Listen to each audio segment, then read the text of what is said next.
Hello everyone, welcome to W scoop tech. Myself Deep और हम लोग पढ़ रहे हैं सी प्रोग्रामिंग। फ्रेंड्स, आज के इस वीडियो में हम लोग बात करने वाले हैं कि जितने भी लूप हमने पढ़े हैं इनमें क्या डिफरेंसेस है।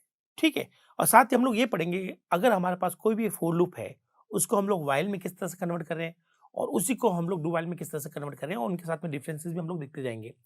ठीक है, तो चलिए शुरुआत करते हैं इस वीडियो की कि भैया ये जो लूप्स हैं इनमें क्या डिफरेंसेस होते हैं। ठीक है दोस्तों, तो मैं एक छोटा सा एक प्रोग्राम लेता हूँ कि भाई मुझे 1 से लेकर 10 नंबर प्रिंट करने हैं। उसके लिए मैं फॉर लूप बनाऊंगा और उसी फॉर लूप की हेल्प से मैं व्हाइल लूप बनाऊंगा और डू व्हाइल बनाऊंगा। दोस्तों, ऐसा बहुत बार होता है कि हमारे पास कोई कोड होता है जिसके अंदर ऑलरेडी एक फॉर लूप दे रखा होता है, ठीक है, या फिर व्हाइल लूप दे रखा होता है। तो हमें ये कहा जाता है, क्वेश्चन में ये कहा जाता है कि भैया आप इस लूप को चेंज कीजिए किसी और लूप के अंदर। ठीक है, तो उस केस में आपके यहाँ पर बहुत से हेल्प होने वाली है, ताकि आपको पता रहे कि यार किस तरह से ये जो लूप है ये वर्क करते हैं और इनमें अगर मैं एक दूसरे को कन्वर्ट करना पड़ जाए तो किस तरह से कन्वर्ट करते हैं। तो चलिए शुरुआत करते हैं। प्रॉब्लम के अकॉर्डिंग हम लोग इसको प्रॉब्लम के अकॉर्डिंग हम लोग इस वीडियो को समझेंगे। ठीक है, तो प्रॉब्लम ये है कि 1 से लेकर 10 नंबर प्रिंट करने हैं। तो उसके लिए लूप बनाते हैं और लूप बनाने से पहले मैं ये मान के चलता हूँ आपने सब कुछ मेन मेन बना लिया और मेन के अंदर की बात हो रही है। ठीक है, तो दोस्तों अगेन लूप बनाने के लिए हमें एक वेरिएबल चाहिए होगा, इंटीजर। ठीक है, एक हमें वेरिएबल चाहिए होगा। हम लोग यहाँ ले लेते हैं उस वेरिएबल को इंटीजर आई। ठीक है, सबसे पहले मैं फॉर लूप बनाता हूँ। क्या बनाता हूँ? For loop. तो फॉर लूप कैसे बनाते हैं दोस्तों? तो फॉर, या हमें 3 फील्ड चाहिए, जगह कम पड़ जाएगी दोस्तों, तो मैं यहाँ पर थोड़ा पास पास बना देता हूँ। ठीक है, यहाँ पर ये मेरा फॉर लूप है। तो सबसे पहले हमें फॉर लूप तभी यूज करना होता है जब हमारे पास में इनिशियलाइजेशन हो। ठीक है, तो मान के चलते कि भाई शुरुआत करनी है 1 से लेकर 10 तक नंबर प्रिंट करने हैं, तो आई की वैल्यू मैंने क्या कर दी है 1। कब तक रहेगा? जब तक आई लेस देन इक्वल टू 10 है और आई को हमने 1 से बढ़ाना है। ठीक है, और हम लोग इसको करेंगे प्रिंट।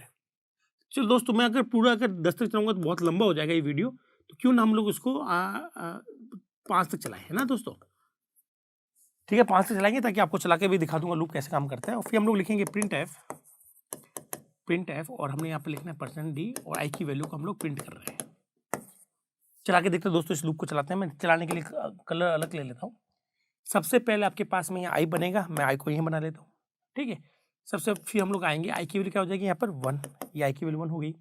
फिर हम लोग जाएंगे यहाँ पर, ये रखेगा आई की value 1 is less than 5। True है तो हम लोग नीचे आ जाएंगे और जो भी आई की वैल्यू है, ठीक है, जैसे कि आई की वैल्यू भी 1 आ रही है, तो जो भी आई की वैल्यू उसको हमने प्रिंट कर दिया, तो ये मेरा 1 प्रिंट हो गया। फिर हमारा लूप खत्म है। फिर हम लोग जाएंगे आई प्लस प्लस, तो आई की वैल्यू कितनी हो जाएगी दोस्तों? 2 हो जाएगी। 2 के बाद में हम लोग वापस कंडीशन पर जाएंगे, 2 इज लेस देन 5। ट्रू, तो हमें जो भी आई की वैल्यू उसको प्रिंट कर देना। आई की वैल्यू कितनी आ रही? 2, तो हमने 2 प्रिंट कर दिया। फिर हम लोग वापस ऊपर जाएंगे, आई की जो भी वैल्यू होगी इसको 1 से बढ़ा देंगे 3। फिर यहाँ पर हम लोग यहाँ पर मूवमेंट लेंगे, आई इज लेस देन 3, मतलब 3 इज लेस देन 5। ट्रू, तो आई की जो भी वैल्यू है 3 उसको हम लोग क्या कर देंगे? प्रिंट कर देंगे। फिर ऊपर जाएंगे, आई की वैल्यू फिर 1 से बढ़ जाएगी, 4 हो गई है। 4 इज लेस देन 5, ट्रू, और जो भी आई की वैल्यू उसको हमने प्रिंट करना है 4। फिर ऊपर जाएंगे, आई की जो भी वैल्यू होगी 5 बढ़ जाएगी। फिर 5 इज लेस देन तो नहीं लेकिन इक्वल तो है ना, तो 5 is less than equal to 5। True, तो जो भी आई की वैल्यू उसको हमने प्रिंट कर दिया। फिर ऊपर जाएंगे, आई की वैल्यू हो जाएगी 6। फिर हम लोग जाएंगे कंडीशन पर, 6 is less than equal to 5, ये हो गया कंडीशन फॉल्स होते हम लोग बाहर आ जाएंगे। बाहर आएंगे तो हमें आउटपुट क्या मिलने वाला है? 1 2 3 4 5। ठीक है दोस्तों, तो ये तो है फॉर लूप का एक छोटा सा एग्जांपल। अब देखते हैं कि इसी को हम लोग व्हाइल में कैसे कन्वर्ट करें। ठीक है दोस्तों, तो अब मैं आपको व्हाइल लूप बनाना सिखा रहा हूँ। ठीक है, व्हाइल, ये हमारा व्हाइल ऐसे लिखा जाता है, यहाँ कंडीशन लिखी जाती है और यहाँ स्टेटमेंट लिखे जाते हैं। ठीक है, तो व्हाइल का कब यूज करते हैं हम लोग? व्हाइल का तब यूज करते हैं जब हमारे पास में सारा फोकस कंडीशन पर हो, इनिशियलाइजेशन और इंक्रीमेंट डिक्रीमेंट का हमें कुछ आइडिया नहीं हो। लेकिन हमें इस क्वेश्चन में ये मान के चल रहे हैं कि आपको इसको इसमें कन्वर्ट करना है। ठीक है, तो दोस्तों जो भी इनिशियलाइजेशन होगा उसको हम लोग बाहर लिख लेंगे। तो हमने इंटीजर आई इक्वल टू 1, हमने इनिशियलाइजेशन बाहर ही करना पड़ेगा क्योंकि हम लोग लूप के अंदर नहीं कर सकते हैं, जैसे फॉर लूप के अंदर कर रहे हैं, यहाँ पर इनिशियलाइजेशन कर रहे हैं। वैसे व्हाइल के अंदर ऑप्शन नहीं है इनिशियलाइजेशन का, तो हमें बाहर ही करना पड़ेगा पहले। फिर कंडीशन जो है वो यहाँ रखेंगे, i is less than equal to 5। ठीक है, चलिए फिर हम लोग लिखेंगे आई प्लस प्लस। अब ये जो आई प्लस प्लस है वो इसी बॉडी में हमें लिखना पड़ेगा दोस्तों, इसी बॉडी में लिखना पड़ेगा। और हम लोग जानते हैं कि ये जो है कंडीशन के बाद में हम लोग यहाँ जाते हैं, स्विच स्टेटमेंट पर जाते हैं, देन हम लोग जाते हैं यहाँ पर। तो पहले तो हम लोग स्टेटमेंट लिखेंगे ताकि कंडीशन के बाद में हम लोग सीधा कहाँ जा सके? स्टेटमेंट पर जा सके। ये रहा मेरा स्टेटमेंट। फिर लास्ट में हम लोग आई को क्या कर देंगे? प्लस प्लस कर देंगे। क्या कर देंगे दोस्तों? प्लस प्लस, तो आई प्लस प्लस। अब इसको चला के देखते हैं। सबसे पहले ये लाइन एग्जीक्यूट होगी, आई की वैल्यू क्या हो गई है, आई की वैल्यू हो गई है 1, ठीक है। तो ये पड़ेगा 1 is less than 5, true, true है तो हम लोग नीचे आ जाएंगे। नीचे आकर आई की हमने वैल्यू प्रिंट कर दी है 1, फिर आई की वैल्यू जो भी होगी वो 1 से बढ़ जाएगी, जैसे आई की वैल्यू 2 हो चुकी है। फिर हम लोग वापस जाएंगे कंडीशन पर, 1 इज लेस देन 5, ट्रू, नहीं सॉरी 2 है तो 2 is less than 5, true, true, तो जो भी आई की वैल्यू 2 थी उसको हमने प्रिंट करना है। फिर ये क्या करेगा, आई की वैल्यू को 1 से बढ़ा देगा, अब आई की वैल्यू कितनी होगी 3, ऊपर जाएगा 3 is less than 5, true, true, तो जो भी आई की वैल्यू होगी उसको हम लोग प्रिंट कर देंगे। फिर हमारे पास में आई की वैल्यू क्या हो जाएगी, 1 से इंक्रीमेंट हो जाएगी, आई की वैल्यू होगी 4, ऊपर जाएंगे 4 is less than 5, true, true, तो जो भी आई की वैल्यू उसको हमने प्रिंट करना है। फिर हमें आई की वैल्यू जो भी है उसको 1 को इंक्रीमेंट करेंगे, तो 4 से क्या हो गया 5, ऊपर जाएंगे 5 is less than equal to 5, true, true, तो नीचे आ जाएंगे, जो भी आई की वैल्यू होगी इसको हम लोग प्रिंट कर देंगे। फिर आई की वैल्यू क्या हो जाएगी, यहाँ पर 6 हो गई। फिर ऊपर जाएंगे 6 is less than 5, false, false तो हम लोग बाहर आ जाएंगे, तो इस तरह से हमें ये मिल जाएगा। तो आप देख रहे हैं कि यहाँ पर इनिशियलाइजेशन पहले आता है, फिक्स पोजीशन होती है लूप के अंदर, जबकि यहाँ इनिशियलाइजेशन की कोई पोजीशन फिक्स नहीं है, तो आपको इस लूप से पहले ही कहीं ना कहीं इनिशियलाइजेशन करना पड़ेगा। यहाँ इंक्रीमेंट डिक्रीमेंट की पोजीशन फिक्स होती है, लेकिन यहाँ कोई फिक्स नहीं होती है।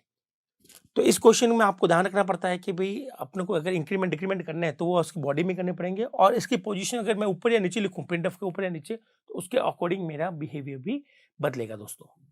तो यहाँ पर थोड़ा सा ध्यान रखना है कि हमें यहाँ पर किस तरह से काम करना है। चलिए अब मैं बात कर लेता हूँ डू वाइल की, कि डू वाइल अगर मुझे इसी लूप के लिए डू वाइल बनाना तो कैसे बनाएंगे। तो ये मेरा डू, ये हमारी बॉडी, और ये हमारा वाइल, ठीक है। वाइल में आती कंडीशन हमने वही रखनी है, i is less than equal to 5, ठीक है।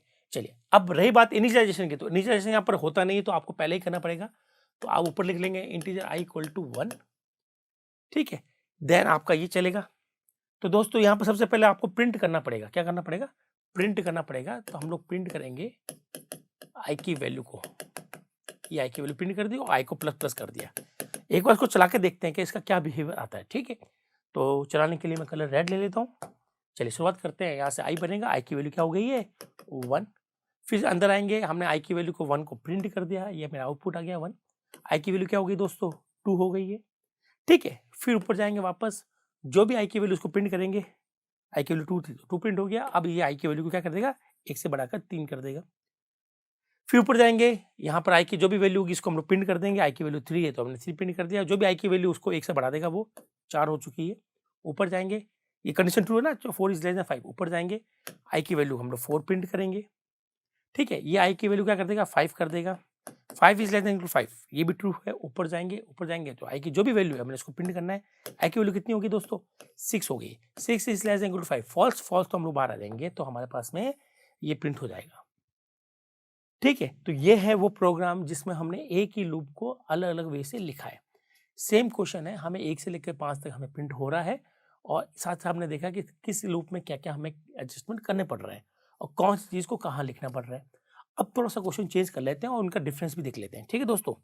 तो मैं यहाँ से इनको हटा देता हूँ, अब मैं इनके बीच में का डिफरेंस भी आपको समझा देता हूँ कि क्या डिफरेंसेस है, ठीक है। तो सबसे पहले मैं क्या करता हूँ दोस्तों, हमारी इस कंडीशन को मैं कर लेता हूँ गलत, फॉल्स कर लेते हैं कंडीशन को।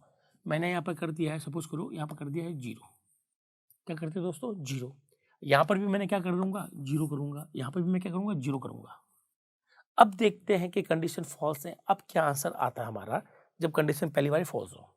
तो सबसे पहले आई, यहाँ पर ये रहा, आई की वैल्यू क्या हो गई दोस्तों 1, 1 इज लेस देन 0, ये हो गया फॉल्स, फॉल्स तो ये लूप चला ही नहीं, तो आउटपुट क्या आएगा कुछ नहीं, नन, ठीक है। क्योंकि कंडीशन जब फॉल्स हो गई पहली बार तो ये लूप तो कभी चलना ही नहीं था, तो हम लोग बाहर आ गए, हमें आंसर मिल गया।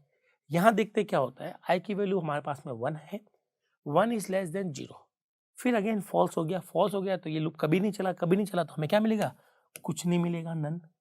अब बात करते हैं यहाँ की, सबसे पहले आई की वैल्यू क्या थी 1 थी, फिर डू का मतलब है कि आई की जो भी वैल्यू उसको प्रिंट कर देंगे 1 कर दे प्रिंट, आई की वैल्यू हो गई 2 is less than equal to 0, ये हो गया फॉल्स, तो आपका लूप खत्म हो जाएगा, तो आपको आंसर एटलीस्ट एक आंसर तो आपको मिल ही जाएगा। तो दोस्तों यही फर्क होता है फोर में, वाइल में और डू वाइल में। तो फोर और वाइल चलने में दोनों एग्जैक्टली सेम चलते हैं, दोनों चलने का कोई दिक्कत नहीं है। डू वाइल इन दोनों से अलग चलता है, डू वाइल एटलीस्ट एक बार चलता है। ऐसा क्यों होता है, क्योंकि यहाँ पर कंडीशन चेक की जाती है, देन हम लोग स्टेटमेंट एग्जीक्यूट करते हैं। यहाँ पर भी सेम है, कंडीशन चेक की जाती है, देन स्टेटमेंट एग्जीक्यूट किए जाते हैं। जबकि यहाँ रिवर्स होता है, उल्टा होता है कि पहले आपको स्टेटमेंट रन करने होते हैं, देन आपको कंडीशन चेक करनी पड़ती है। इसका मतलब ये हुआ कि अगर कंडीशन आपकी फर्स्ट टाइम ही फॉल्स है, तो ये आपका एक बार भी नहीं चलेगा, ये भी आपका एक बार नहीं चलेगा, लेकिन एटलीस्ट ये एक बार जरूर चलेगा। तो दोस्तों ये डिफरेंस होता है हमारे पास में व्हाइल में और डू व्हाइल में या और फॉर में। और रही बात इनको अप्लाई करने की, क्वेश्चन देखते हुए अप्लाई करने की, तो वो मैंने आपको रूल पहले बता चुका हूँ कि अगर क्वेश्चन देखते हैं आपको क्लियर हो जाए कि भाई मुझे स्टार्टिंग पॉइंट क्या है, मतलब इनिशियलाइजेशन क्या है मेरा, मेरे पास में इंक्रीमेंट डिक्रीमेंट करना है, स्टेप्स क्या रखना है वो मुझे पता है, कंडीशन मुझे पता है, तो उस केस में आपका फोर सबसे बेस्ट रहता है। वाइल की अगर मैं बात करूँ तो वाइल का यूज तब करते हैं जब हमें केवल और केवल कंडीशन के बारे में पता हो, इनिशियलाइजेशन के बारे में पता नहीं है और ना ही हमें इंक्रीमेंट डिक्रीमेंट के बारे में पता होता है, तो हमें व्हाइल लूप यूज़ करना पड़ता है या डू व्हाइल यूज़ करना पड़ता है। अब व्हाइल और डू व्हाइल को यूज़ करने के में क्या डिफरेंस है? ये आपको तब यूज़ करना है जब आपको पहले कंडीशन चेक करनी है, और ये आपको कब यूज़ करना है जब आपको एटलीस्ट एक काम तो करना है, बाद में कंडीशन चेक करनी है। मतलब मेन्यू ड्रिवन जैसे प्रोग्राम को डू व्हाइल से ही बनाया जाता है। तो दोस्तों ये तो था हमारे पास में एक छोटा-सा टॉपिक जिसमें हमने ये बात की कि तीनों लूप में क्या डिफरेंसेस है, और एक लूप अगर आपको कोई भी गिवन है तो उससे आप दूसरा लूप किस तरह से बना सकते हैं। ठीक है? तो इस वीडियो में केवल इतना ही। नेक्स्ट वीडियो में हम लोग और मिलेंगे, बात करेंगे कि लूप के बारे में और क्या-क्या चीज़ें अवेलेबल है तीनों लूप के बारे में। उसकी भी हम लोग बात करेंगे कि भैया और हमारे पास में लूप में क्या-क्या ऑप्शंस होते हैं, किस तरह से लूप और लिखे जा सकते हैं। तो अगले वीडियो में मिलते हैं उसी टॉपिक के साथ में। इस वीडियो में केवल इतना ही। तब तक के लिए थैंक यू।